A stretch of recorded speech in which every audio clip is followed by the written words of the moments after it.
Welcome to this latest episode of the C-Suite podcast that we're producing in partnership with Payable and their Pay It Forward podcast. This series shines the spotlight on the ever-changing world of payments with insights from merchants and leading industry experts. In this episode, we're asking a big question. What is the future of resale? Is the high street finished or just reinventing itself again? As more of us shop, work and live online, what happens to the physical spaces we used to rely on? We'll explore how changing payment technologies from open banking and digital wallets to local systems like Wero are shaping the customer experience and how both brands and consumers are adapting. I'm your host, Graham Barrett, and joining me to share their insights are Pedro Bennasar, Head of Payments at Vestiaire Collective, Kate Nightingale, Chief Behavioural Officer and founder of Humanising Brands, and Chris Skinner, CEO of the Finanser. Welcome to you all. And looking forward to the conversation. Chris, let's start with you. You've written very recently, actually, about the decline and the resilience of the high street. What does the future of retail look like to you?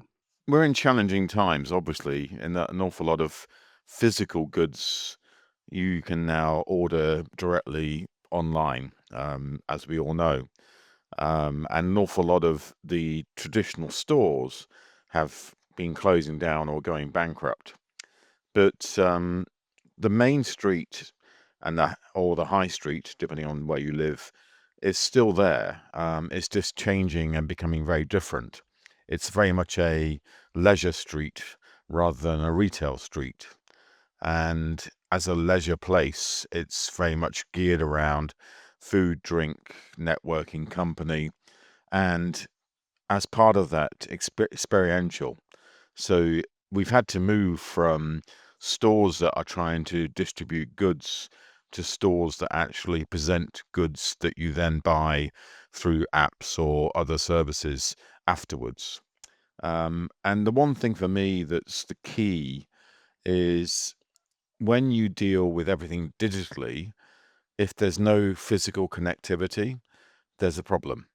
If you can't complain to somebody, there's an issue. And maybe I can illustrate it very quickly by the fact that my children, who are 9 years old, play Roblox all the time, and there's no connection to someone sort out issues because they just lost their account. You know, what you need is some form of human connection at some point to present the future. And the main street will provide that connection, and it always has, and it probably always will, just in a very different form. Absolutely. Kate, coming to you, I saw a quote on your social media. Retail stores are not four walls anymore, but people's meaningful moments. How do you see retail spaces changing? I'm really glad you actually picked out this quote. So this is very much my approach, where it is very much more about the connection that we have with brands and their kind of experiences and everything that the brand means. But in places where that brand comes to us, and in situations and occasions where the brands just appear precisely when it's relevant to us when we need it.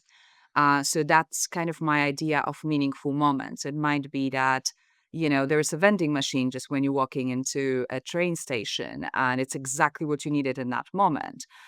It could be that somehow perfectly when you climbing a mountain, there is a little bit of a pop-up from, let's say North Face, which one of the things that they have done, because you, I don't know, ripped your jacket or something, on a way. And it's this kind of, like when exactly you feel like you need it, it's there. And, and think about it. It's like human relationships. And this is exactly how our brain actually perceives brands. It perceives them as human beings. Both psychological and neuroscientific studies show us that. And it therefore also builds human relationships the same way as we want the important people, the friends, family, romantic relationships to just be there exactly in a moment when we need them and piss off when, when we don't need them, when we need to be by ourselves. This is exactly the same expectations that we have towards the brands. And, if we always have to be the one to go to a brand, and tell the brand what we want, then this is not a relationship. You see what I mean? we kind of do expect to almost be read in our minds. That's why it's this kind of appearing in the right moments. And that means that when you look at the retail portfolio of the brands, it is changing massively. Yes, there is absolutely a space for a standard high street part of the store, the transport sections of the stores or little pop-ups, the full-blown flagship or brand museums. But there's also a space for bonkers experiential moments, or just, having a little bit of a special surprise thing that arrives through your doors exactly when you're having a bad day. Those are all interactions with the brand that have a full-blown physical and, more importantly, multisensory element, which we can do to a degree online, but we won't be able, because what it's missing, and it's missing intimacy. And intimacy is predominantly physical. So it's that real kind of aspect of making sure you understand what are those moments, what are those relationships, what are those situations, occasions where you want to appear in people's lives, because then these are the moments that they will associate with your brand. So every single time they're faced with that moment, it lights up the idea of your brand in their head, and you're going to the top of mind position, which is exactly what you want. And that's where it's, why it's so important strategically. But more importantly, another thing that it does, it is it changes power dynamic between a customer and a brand. It used to be the brands dictating what we do, how we do it, where we go to meet them. This has been gone for 20 years, and the brand's just catching up with it. Some of the better ones earlier, but this is what we want, and we don't even know we want it, most of the customers, but this is exactly, how we want. We want those things just to randomly be there exactly when we feel like we want them or need them, or haven't even realized that there will be perfect augmentation of our moment. You see what I mean? That kind of beautiful change. Bonkers experiential moments. That's my favorite quote of the podcast so far. Pedro, from Vestiaire's point of view, how are new payment technologies, I'm thinking of things like open banking, digital wallets, buy now, pay later, or even local systems like Wero, how are they all changing the retail landscape? Sure. So we, as a predominantly e-commerce or re-commerce, as they now call marketplaces, mainly dedicated to support sustainability. What we definitely are seeing in the payments ecosystem is that, generally speaking, traditional payments are actually becoming more and more cannibalized by new players in the ecosystem. One of them that you basically mentioned for sure is buy now, pay laters. And recently I read a report where basically we're saying that buy now, pay later solutions now represent 7% of the checkout.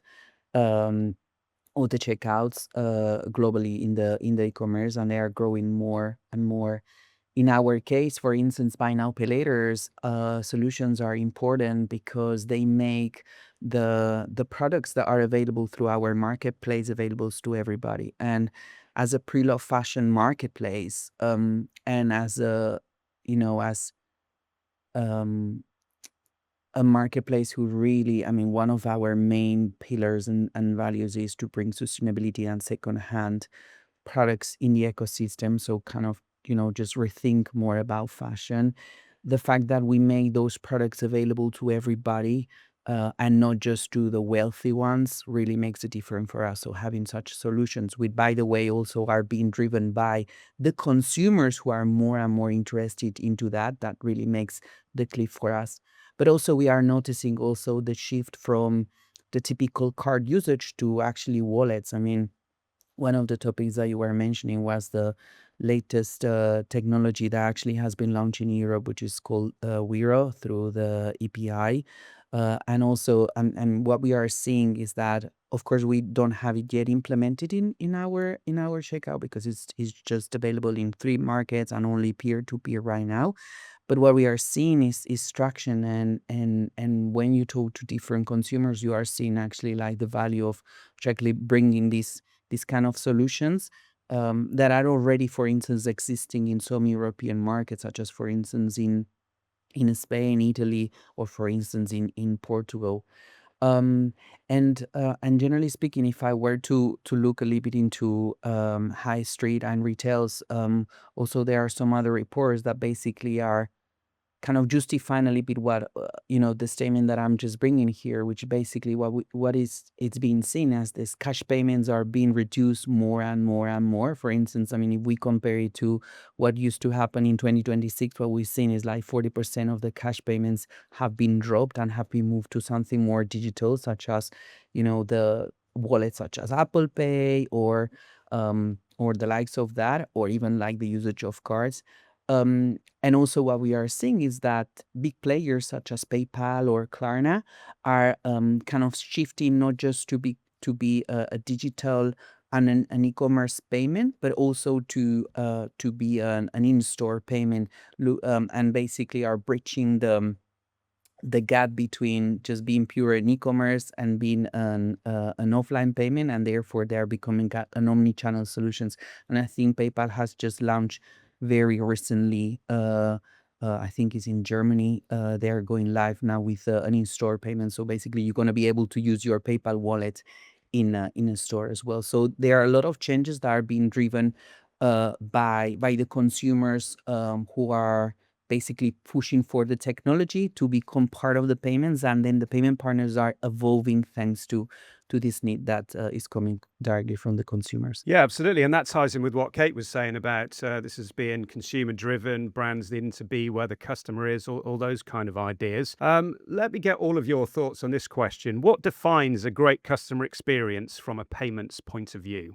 Pedro, do you want to start with that? I mean, top mind could be like a seamless notion of that you are paying for something, right? That's basically you want something and all of the sudden it's being paid. Now that can create a little bit of controversy because, of course, like the consumer needs to know what they are paying for.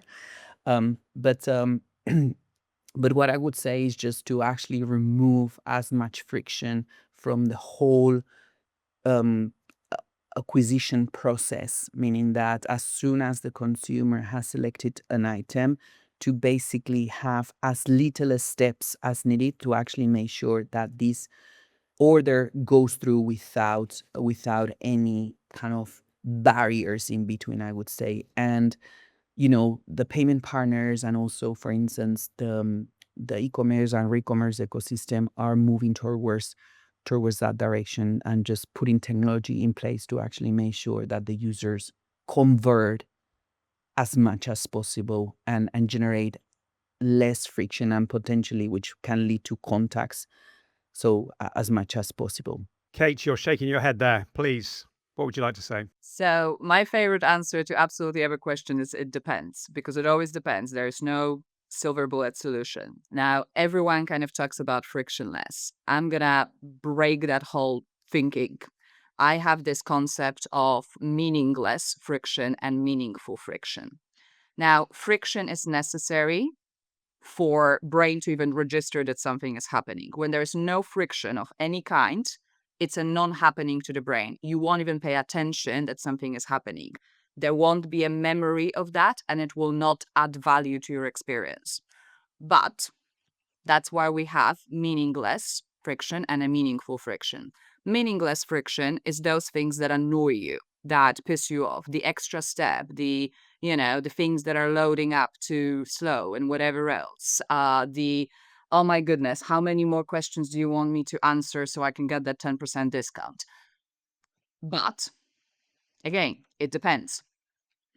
The extra step could be a form of meaningful friction, which is things that add value, but they still require more cognitive and emotional effort or investment of some sort. They require time, they require you to make another choice or anything like that, but they add value to your overall experience, to your overall satisfaction. They're create a better journey. Now, so adding another step, for example, at a checkout or even two, or adding a question is something that actually is extremely useful for individuals with certain neurodiverse conditions like ADHD, because they actually suffer from a considerable impulsivity and often spend money that they should not be spending, that they do not have. So actually research, including some of the ones that my student as her master dissertation did last year, show that if you do add another step, or if you do add another question to, for example, a checkout process, it allows them to actually step back from the impulsivity and ask themselves those questions. Do I really need it? Do I really want it? Is it right for me? And everything else. And that actually improves an overall satisfaction, reduces impulsivity, increases the actual real conversion, reduces the return rate of those products, and improves the overall relationship, because they're certainly not going to blame themselves, and feel guilty and whatever else for what they bought. They're going to blame the brand because they haven't made it right. Now, with all the other customers, although neurodiversity is estimated to take over about 22% of the population, whereas if you ask Gen Zs, more than 50% of them, define themselves as neurodiverse. So you're dealing with a crazy amount of population that no one is designing for properly, let's face it. And it doesn't matter whether it's physical or whether it's online. Now, but even if you're not neurodiverse, let's say, okay, so you were talking about a more sustainable and re-commerce and things like that. Adding another step, like, would you like to round up your transaction, and which charity would you like us to give the money to? That is an example of a meaningful friction. It still requires more time, more cognitive effort from you, but it does add to the experience because it represents the values of that business, which were the things in the first place that attracted you to that business, because you felt that it's psychologically and emotionally relevant to you. And that was the reason why you bought it. So if you add that, you actually reinforcing the importance of those values for your brand. So no, frictionless, not right. Removing the meaningless friction, those things that annoy us, yes, but making sure you understand what are the meaningful friction elements, those things that can add value. And yes, that can mean that the process is longer, different, more difficult. But then we also have so many other modes of payment, like even going back to the old-fashioned exchange, you know? You've got a bag of potatoes, I've got the pair of shoes. Thank you very much. We actually starting to come back to it. Yes, supported by, different technological platforms, but that's only going to be growing, you know? So let's not shut ourselves into typical monetary form. Let's think how how kind of we can enable an exchange of services and goods in some kind of system that still assigns a relative value to it, right? Because that is coming. It's not going to go anywhere. We're not going to be able to keep earning money because the inflation is going to go off the roof, right? So, we can't just keep printing it. So it's just impossible. So, we need to think beyond those boxes and actually come back to some of the old-fashioned solutions that have always worked, and that is also an example then of a meaningful friction, because I need to grow that potatoes to earn that shoes, but go ahead, do it, it's your skills, it's your ability. But that's also part of, how we can kind of make that more sustainable ecosystem, and not just payments, but everything, But anyway, I could keep going on about this stuff forever. Sounds great. Chris, should we go back to some of these old-fashioned solutions? What are your thoughts on this? Well, no, I think it all comes down to ease, simplicity, and convenience. And during the pandemic, many people picked up on the idea of using mobile wallets. And now I would say that mobile wallets are becoming the battleground for the next few years. And we know who the winners are likely to be, because many of us use an iPhone, for example. And now Apple is very much focused on digital identity, which will build on that to make ease, simplicity, and convenience of payments, omnipresent and everywhere. Having said that, going back to meaningful friction, as Kate pointed out, if you're making a $10,000 transaction, it's very different to a $10 transaction. And so at that point, you need more balances and checks. And the challenge is, how many balances and checks do you need? And how easy is it to provide those? I think at the moment we have a myriad of different barriers we have to jump through and hoops we have to leap through to get to those payments, which in many ways, as a consumer experience, you understand because you don't want to lose your money. But by the same token, sometimes those balances and checks are applied to $10 transactions, which is ridiculous. So we have to get somewhere between those. And equally, the core of all of this is trust. And where I'm coming from right now is, how do I prove that I am me and you are you in a deep fake world? And I think this is where the rubber hits the road right now, which is there's an awful lot of issues around digital transactions. And the retail transaction in the physical world is an obvious case where you can do that with trust. In a digital world, it's much harder.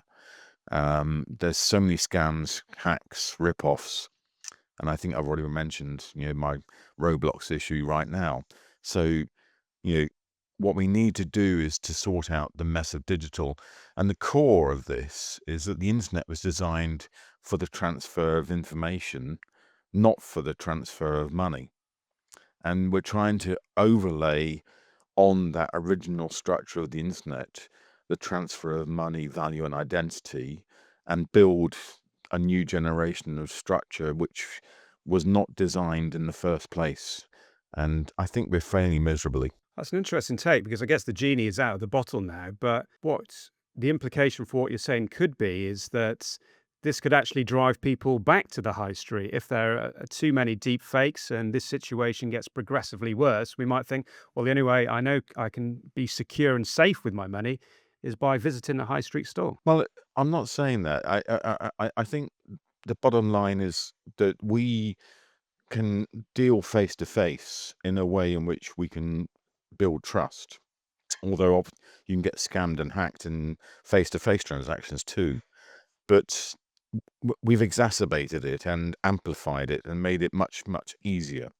And so, I see so many examples of people being scammed right now by celebrities, by illustration, who are not actually endorsing cryptocurrencies or whatever the scam is, but because you see this name and this person is saying this is a good deal, you invest in it, and it can be thousands of dollars, and you lose all that money. So many romance scams.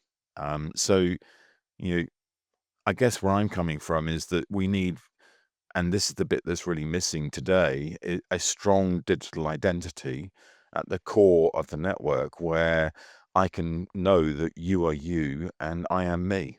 If your business relies on e-commerce, there's one part of your site that can make or break a sale, the checkout. And it turns out what consumers want at checkout might surprise you. We're talking frictionless flows, localized payment preferences, and even a surprising number of shoppers choosing security over speed. Payable has just released its European checkouts report, a deep dive into what shoppers across Europe really expect from their payment experience, both online and in store. Whether you're battling cart abandonment or exploring new payment methods, this report is your ultimate guide to optimizing conversions in 2025. Download it now at payable.com/state-European-checkouts and get the insights you need to turn browsers into buyers. Pedro, you were kind enough to take us through some of the different payment methods that you're introducing or you have introduced. What about from a generational point of view? You said that consumers are driving these new payment methods. Is it the younger generation in particular?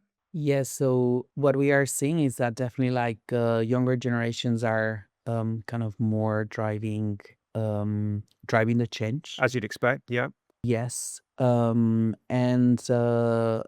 are more willing to leverage the technology that's available today than, for instance, older generations, where in some cases, like even just paying by card, which is it's just kind of today is the bread and butter, it's just becoming challenging, especially because of the different security measures that are put in place today, such as the 3DS, that's sometimes it's just become very challenging for older generations. So yeah, so I would say that usually like younger generations are driving the change because they want something quicker. They want something which basically whenever they want to buy something, it just doesn't generate that much extra layers of complexity or double checking that that for instance back in the days might happen. And mentioning about the frictionless, I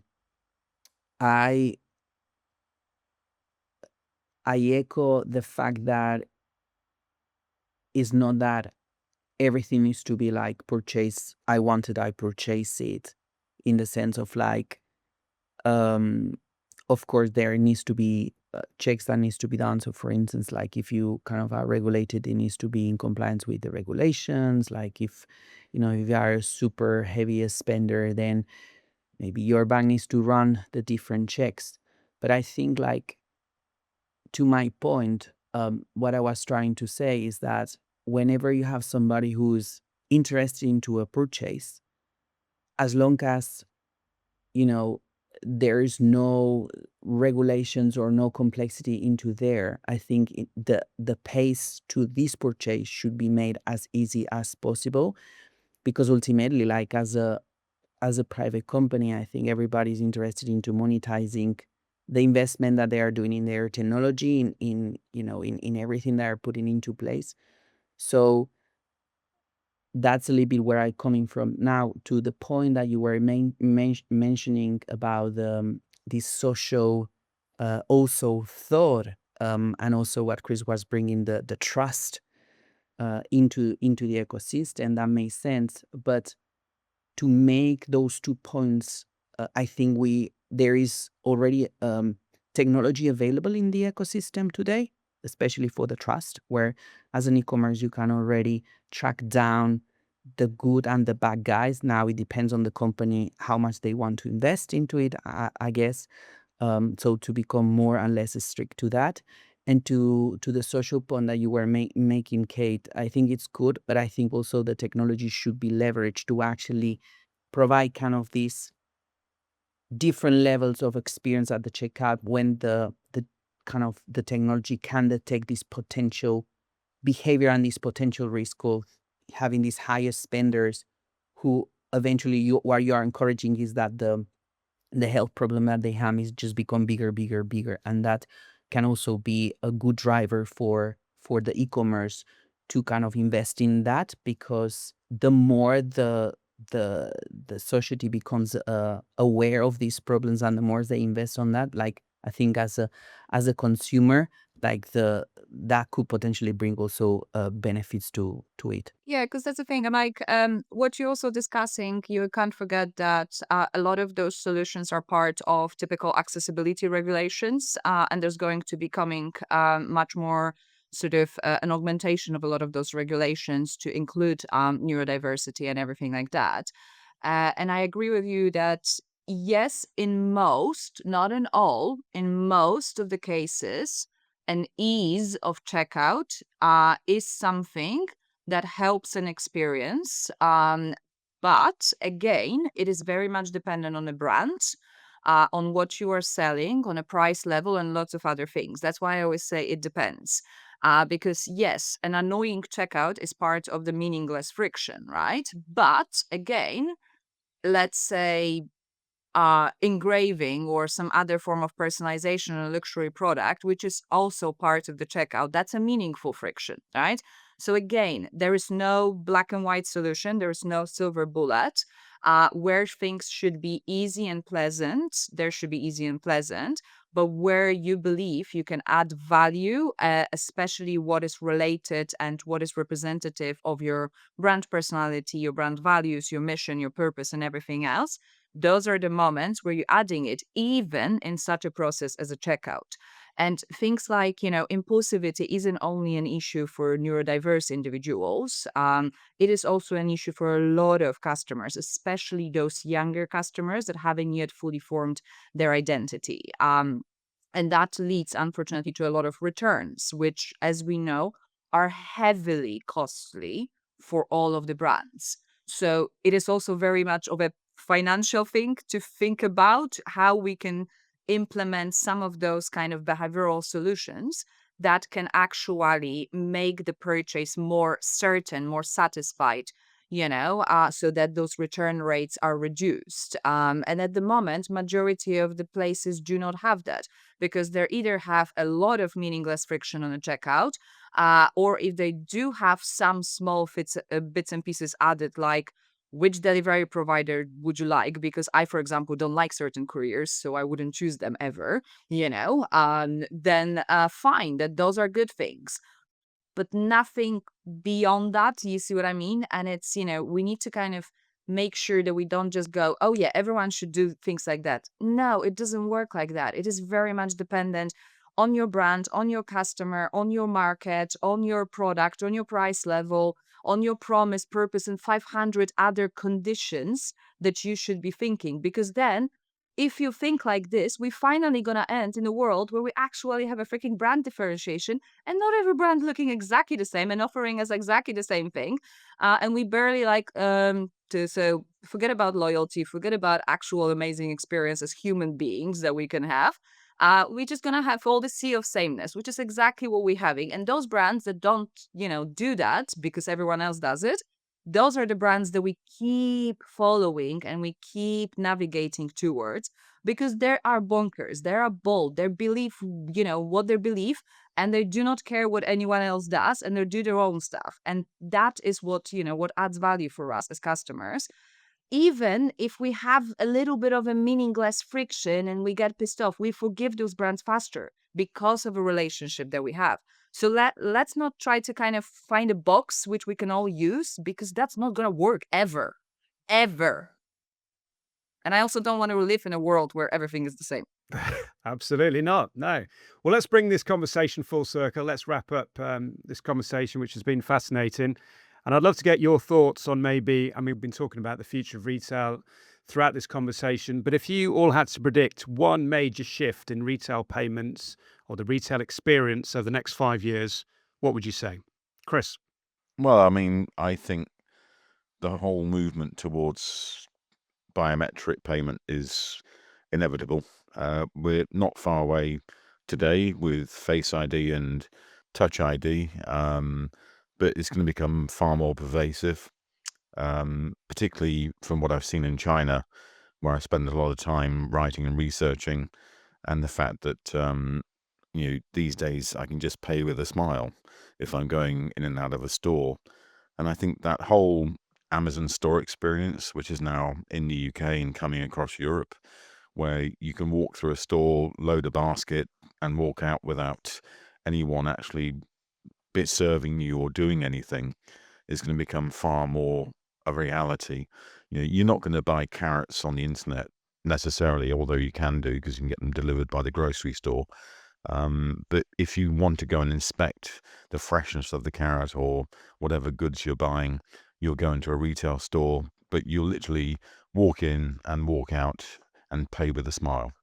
Sounds attractive. Pedro, what are your thoughts? I think the artificial intelligence definitely it's gonna land in payments. And that, to your point, Katie, I think that that definitely could be potentially a game changer for the ones who wants to invest on that in the whole experience. And of course, like it's I think it's gonna be evolving. So right now it's very much evolving in the customer service support through the chatbots and all stuff. But definitely it's a start being picked by the first movers into the payments ecosystem, and I believe there is a strong potential there. Now, risk to that is security, and faking identities, which can lead to a major blow up in